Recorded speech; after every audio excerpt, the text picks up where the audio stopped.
Hello, everybody.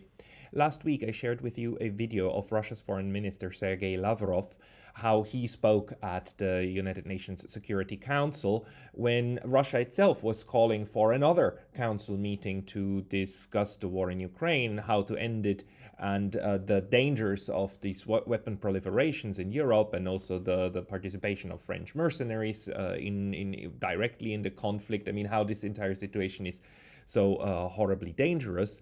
And while the West, in its speeches, kept coming back to its usual talking points, the the Algerian representative at the Security Council gave a very impressive speech in which he also connected the inhumanity happening in Gaza with the very empty rhetoric and empty speeches about what's happening in Europe.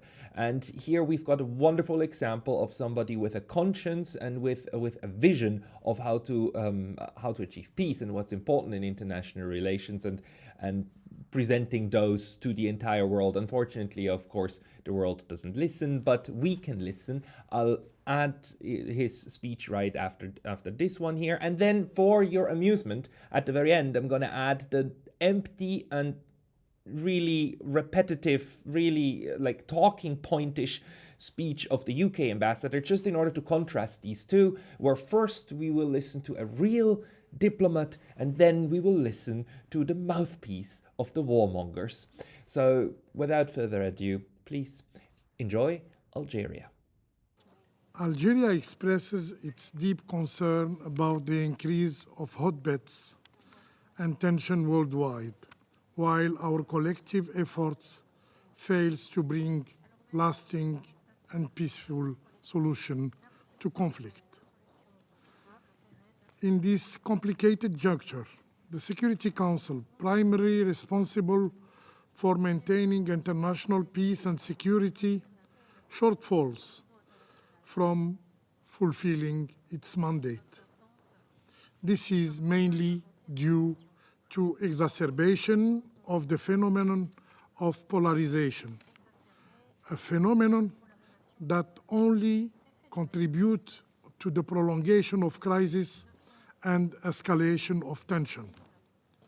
Algeria shares the concern regarding the use of weapons and ammunition with increasing lethality and destructive powers. The flow of such weapons and ammunition into conflict area will only increase the loss of lives, prolong the suffering of population, and further hinder the prospect of foreseeable solutions. We call upon all parties to uphold the UN Charter and fully comply with their obligation under international humanitarian law, including the protection of civilian infrastructure. To alleviate the suffering of people, no effort should be spared. Unfortunately, there is at this moment no effort, no initiative, and no mediation to stop the hostilities. Our focus as a Security Council should be on promoting peaceful solution by creating the condition for inclusive and constructive dialogue. This endeavor must be guided by the principle of peaceful settlement of disputes.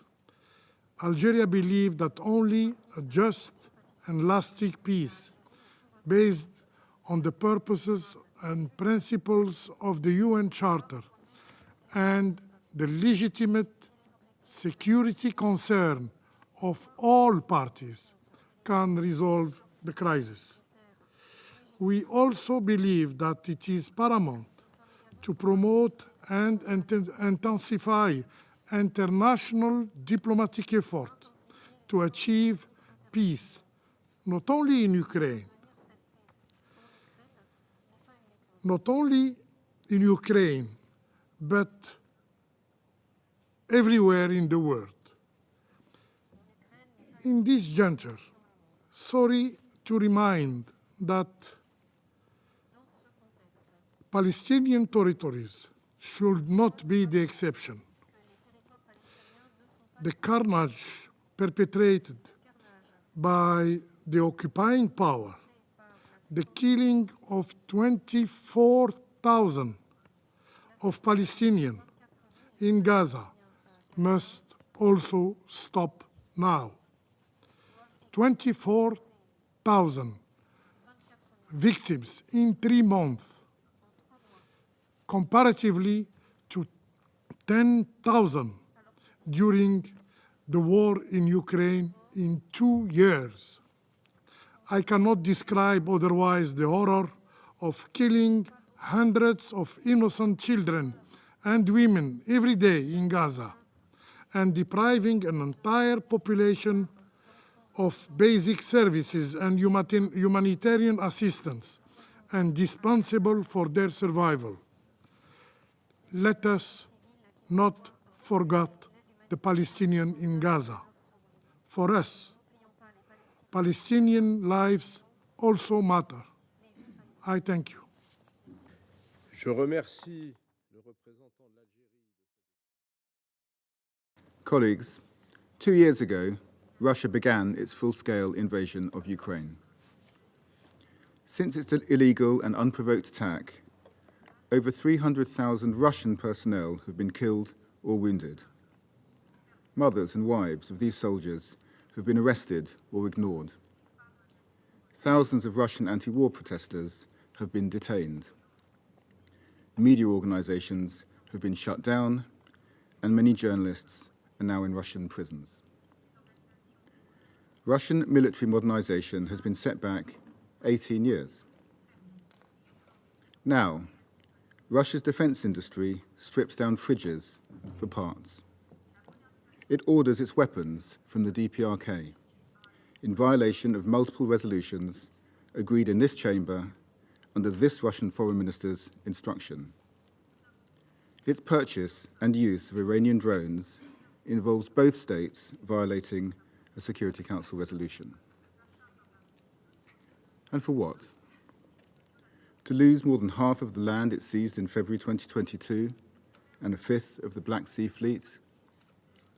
To have its economy deprived of over $400 billion by sanctions and hundreds of thousands of young Russians who've emigrated for a better future? This war benefits no one, not Russians, and certainly not Ukrainians. Colleagues, last time the Russian foreign minister was here, he spoke of protecting the rights of Russian speakers in Ukraine. Yet the only threat to any civilian in Ukraine continues to come from Russia. Russia continues to impede access for humanitarian organizations to the millions of people in need. The UN Commission of Inquiry has reported a systematic pattern of torture against Ukrainian civilians by Russian authorities. Russian missile strikes continue to strike population centers, with some of the most intense waves yet falling during the new year. And Russia says it wants peace.